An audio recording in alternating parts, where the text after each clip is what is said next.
Subscribe to Color Frames.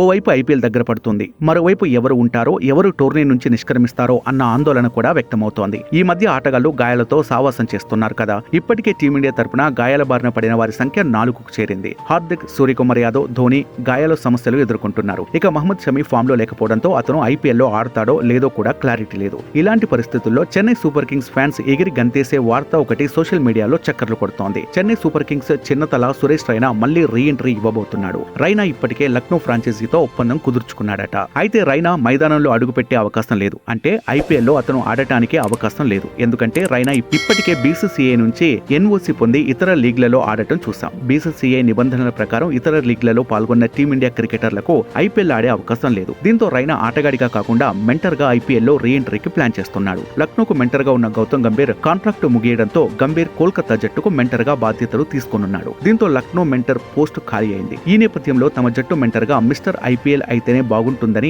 ఆశపడ్డ Lucknow ఇప్పటికే అతనితో సంప్రదించి మిగతా కార్యక్రమాలు పూర్తి చేసినట్టు తెలుస్తోంది. సో మొత్తానికి రైనా ఆటగాడిగా కాకుండా జట్టు వెనక నుండి సేవలు అందించబోతున్నాడు. నిజానికి ఐపీఎల్ లో సురేష్ రైనాకు విశేషమైన అనుభవం ఉంది. చెన్నై సూపర్ కింగ్స్ లో రైనా ప్రధాన ఆటగాడిగా కొనసాగాడు. 2016-17 సీజన్లలో గుజరాత్ కు కెప్టెన్ గా వ్యవహరించాడు. అయితే 2022 మెగా వేలంలో రైనాను ఏ ఫ్రాంచైజీ కూడా కొనుగోలు చేయలేదు. దీంతో రిటైర్మెంట్ ప్రకటించి కామెంటేటర్ గా కొనసాగుతున్నాడు. రైనా తన ఐపీఎల్ కెరీర్ లో 205 మ్యాచ్లాడి 32 సగటుతో 5,528 పరుగులు చేశాడు. ఇందులో 39 హాఫ్ సెంచరీలు, ఓ సెంచరీ ఉంది. అంతేకాకుండా బౌలింగ్ లోనూ అదరగొట్టాడు. 25 వికెట్లు పడగొట్టి ఆల్రౌండర్ పాత్ర పోషించాడు. ఈ వీడియో మీకు నచ్చినట్లయితే ప్లీజ్ లైక్ చేయండి, షేర్ చేయండి, కామెంట్ చేయండి.